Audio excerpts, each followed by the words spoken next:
Ang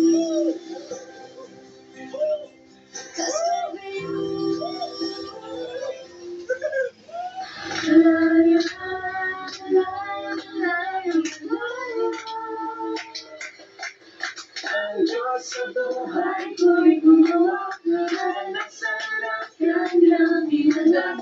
Sa sakit at karamdaman ako'y inalaya.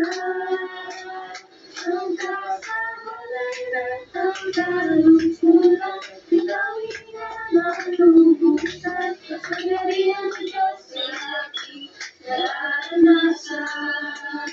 Malaya, malaya, malaya, malaya.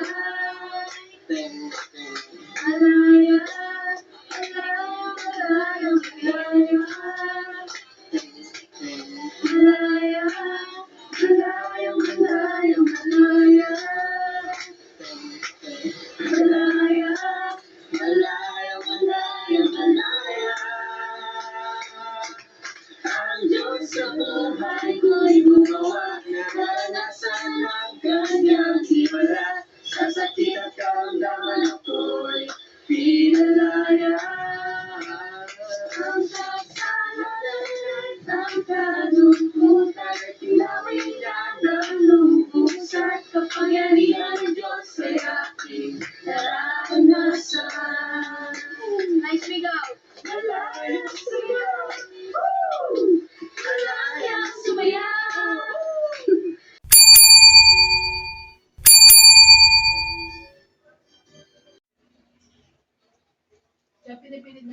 So ayan, mga viewers ko.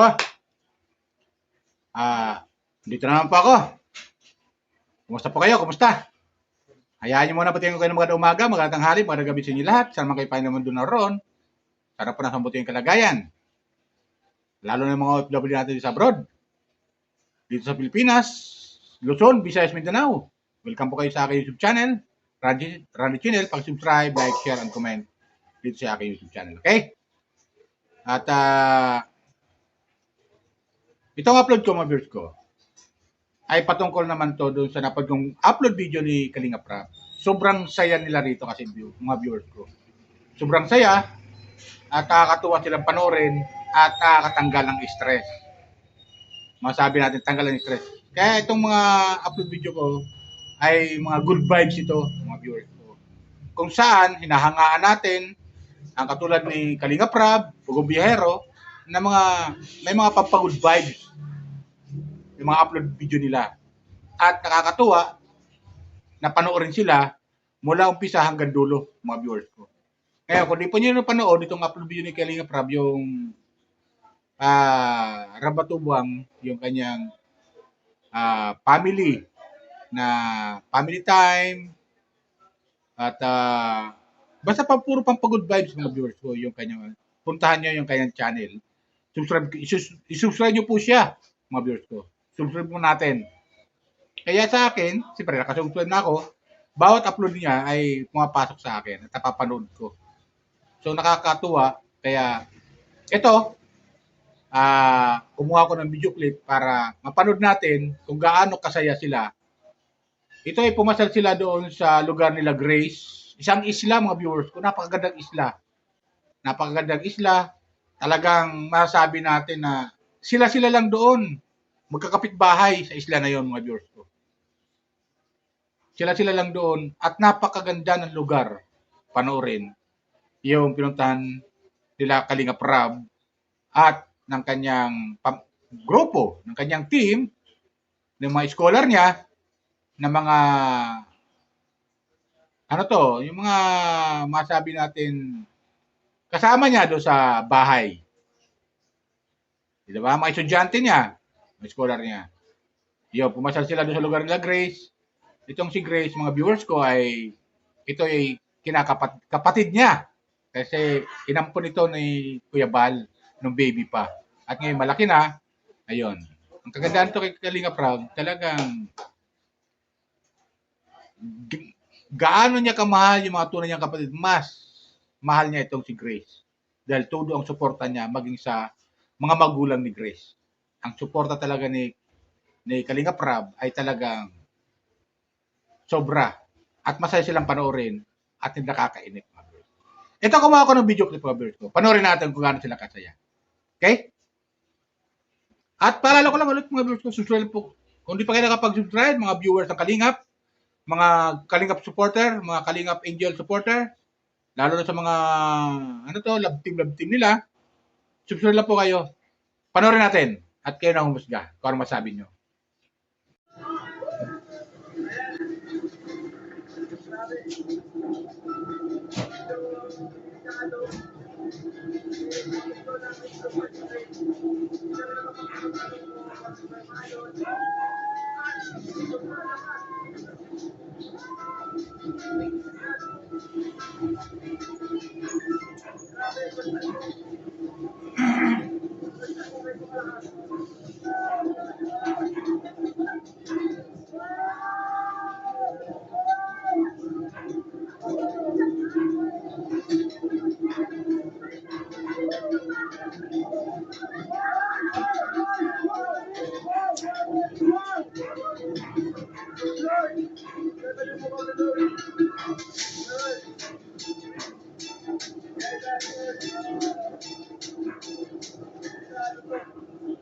Yan po yung pupunta namin.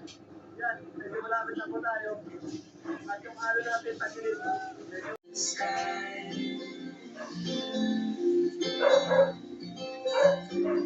As far as I, though maybe I'm pretending, oh, I wish it never ended. I held on with Ng family ni Grace. Ayan, kung saan kinupkup o inampun ni Papa. Nakilala ni Papa yung family niya dito. Kasi dati si Papa, nagtitinda siya sa mga isla. Minsan nag-share siya ng gospel, ng words. Hanggang sa nakilala niya yung family ni Grace. Kasi that time, yung mama ni Grace is 16 years old pa lang, hindi pa kayang magpalaki ng anak. Kaya walang ibang gusto umampun kay Grace. Si Papa yung kumuha. Kasi sa pag-desisyon nila ni Mama, nakukupin na nga. Kaya tinawag siyang Grace kasi Gracia. Which is, I think, dahil din sa kanya, kaya pinibless kami ngayon. Hi guys, right now we're in Keringo. Yeah, bro? Do you know this place, bro? Hello, where's the nearest store? Ano, Jesseline, kamusta? Okay ka na, nakamove on ka na sa ano kanina. Lapit na po tayo. Nakita na ni Grace ang kanyang mother ulit. Wala ka, may handa, no? Na-surprise po siya, guys. Sa mukha mo. Sa mukha mo yan. Ayun, kain muna tayo? Yeah! Ay, dami na naman. Let's go! Sarap! Adobo, adobo. Grace, kamukha mo ba yan? Ini Grace yun. So, ayun po, nagkanda si May at sila na yun ang pagkain. So, ayan, kasi naman si Jesseline, siyempre nag-birthday ito. Oy, di ba? Happy birthday to you. Happy birthday to you. Happy birthday to you. Happy birthday, happy birthday, happy birthday to you. Birthday niya sabihin. Sige, Michelle.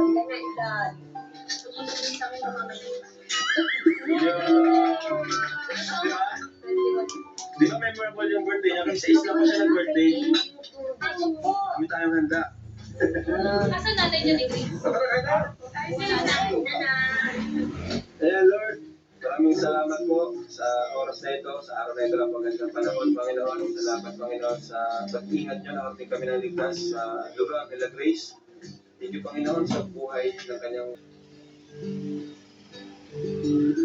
Ano, masarap?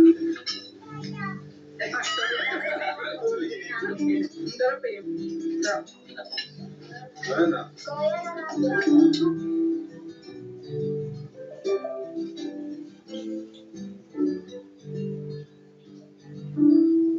Ito po pagkain natin, guys. Pagkain sa probinsya, laing yan. Sarap ito, lalo pa nagkakamay.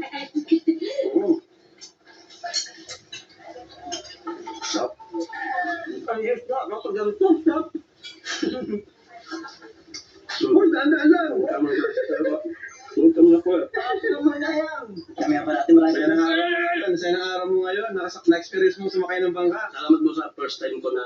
Thinking, but I know how you feel. I have cried against me.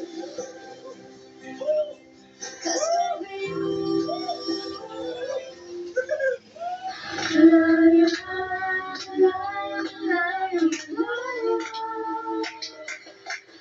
Ang Diyos sa buhay. ko'y gumawa ng masarap kanyang hinala.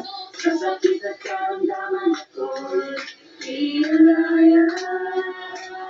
Ang kasamalay na ang kalungkutan, pinawin niya na lubusan. Kapangyarihan ng Diyos ay aking naranasan. Malaya, malaya, malaya, malaya. Malaya, malaya, malaya, malaya. Malaya, malaya, malaya, malaya.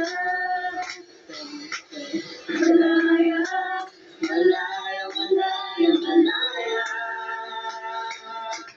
Ang Diyos sa buhay ko'y gumawa, naranasan ang kanyang himala. Sa sakit at karamdaman ako'y pinalaya. Ang kasalanan, ang kalungkutan, ay tinawid niya ng lubusan. Kapangyarihan ng Diyos ay aking naranasan. Nice bigaw. Malaya sumayaw. Woo! Malaya sumayaw. So ayun, di ba mga viewers ko? Napanood natin. Grabe. Mula doon sa, ano to, sa, yung tinawag, sa pinaka-terminal, pinaradanan siya nila. Sumakay sila ng bangka, mga viewers ko. Maalon pa. Maalon pa. Kaya, naghihiyawan, mga viewers ko. Pero napakaganda yung lugar na pinasyalan nila. Yung isla na yon na lugar nila Grace. Napakaganda. Tahimik, masabi natin, masarap mamuhay pag mga ganon sa isang isla. At ang kagandahan sa lugar nila, mga viewers ko, parang may kuryente na rin sila sa lugar na yun, sa isla na yun. Yung galing, ano? Paano kaya nila nagagawa yun na may kuryente doon sa lugar na yun, di ba? Basta gano'n, parang nakita ko may TV sila, ibig sabihin, may kuryente yung lugar na yun, mga viewers ko. Kung hindi man, talagang kakabitan sila ng kuryente mula doon sa main barangay papunta sa isla na yon. Pwede yun, di ba, mga viewers ko? Kasi malapit lang naman Siguro, pag yung bangka na yun, baka ang takbo lang nila nasa 1 hour or 45 minutes lang. 45 minutes to 1 hour ang takbo ng bangka, mga viewers ko. Pero malayo-layo din mula doon sa pinakamin na barangay papunta doon sa isla. Di ba? Gano'n yun? Pero panood natin, mga viewers ko, talagang maaamis ka sa lugar. Ang ganda ng lugar. Nakita nyo naman, ligo sila at nagkakasayahan sila, kakatuwaan, lalo-lalo yung mga mamimiss mo talaga yung mga sariwang isda, mga alimasag. So, ganun. Di ba? Katamaran na lang pag di ka manghuli ng isda ron sa lugar na yun. May viewers ko. Katamaran na lang, nandoon na. Poproblemahin nila yung bigas. Kasi, tingin ko naman sa lugar, di ka pwede magtanim ng palay. Bagamat malawak yung lugar, pero hindi ka makakapagtanim ng palay. Di ba ganun yun? At pupunta ka mo sa barangay. Doon sa pinaka-main barangay. Di ba ganun yun? Tapos, bibili ka ng bigas. Tapos, poproblemahin mo lang ulam. Di ba? Napaka ganda ng lugar. Napakaswerte nila doon sa lugar na yun. Tahimik. Masabi ng tahimik. Malayo sa pollution. Di ba? Malayo sa pollution. Talagang masabi natin ang sarap mamuhay sa isang lugar na ganun. Marami sila roon. Isang barangay ata sila doon. Isang barangay. Mga ari, isang barangay sila roon. Mga viewers ko. Kasi marami naman sila nakatira doon sa lugar na yun. Kaya, maaamis ka. So, di ba? Kaya nakita yun, nagkakantahan pa sila. Ang saya. Ang saya lang panoorin. Kaya kung ikaw, para mapipil mo yung lugar na yun, ang sarap mumuhay sa lugar na to. Napakatahimik. At sariwa yung hangin. Bakit? Napapalibutan silang dagat eh. At yung hangin na yun, talaga papunta rin, talaga sariwa na yun, mga viewers ko. Napakaganda ng dagat, napakalino ng tubig. Ang sarap. Masaya siguro manirahan sa lugar na yun. Diba? Share sa akin, mga viewers ko, sana gusto niyo aking comment reaction doon sa upload video ko ni Kalinga Prab. Sana supportahan natin si Kalinga Prab. I-subscribe natin kanyang channel, yung Kalinga Prab channel. Rab Batubang channel niya. Rab Batubang vlog. At saka yung Tahanan, Kalingap Tahanan. Supportahan natin. Tuloy-tuloy na natin suporta panonood sa mga video upload ni Kalingap Rab at huwag tayo mag-skip ng ad. Lalo sa mga adventure na ginagawa nila. Particular dyan sa Bicol. Pinapakita ni Kalingap Rab kung gaano kaganda ang Bicol region. Okay? Shout out sa mga taga Bicol. Kung di pa kayo nakapag-subscribe sa aking YouTube channel, maglalambing lang po ako sa inyo. Subscribe lang po kayo sa aking YouTube channel, Randy Channel. Like, share, and comment. At no skip. Okay? Ilan po? Bye! Ingat po tayo lagi. Pagpalain po tayo ng pumikapal. Shout out kay Kuya Bal, at Idna, at Jack. Yan, kay Kalinga Prab, especially, at sa yung team. Ingat kayo lagi sa bawat araw na pagmimisyon ninyo, makapaghatid ng tulong, pagmamahal sa mga kabayan natin. Lalo-lalo na sa mga nangangailangan, ng mga beneficiary mo. Okay? Yan. Naghatid din ng tulong sila Kalinga Prab sa kuan. Naghatid din ng tulong doon sa nanay ni Grace kahit papano. O, di ba? So, yan lang po. Bye! Ingat po tayo lagi. Pagpalain po tayo ng pumikapal.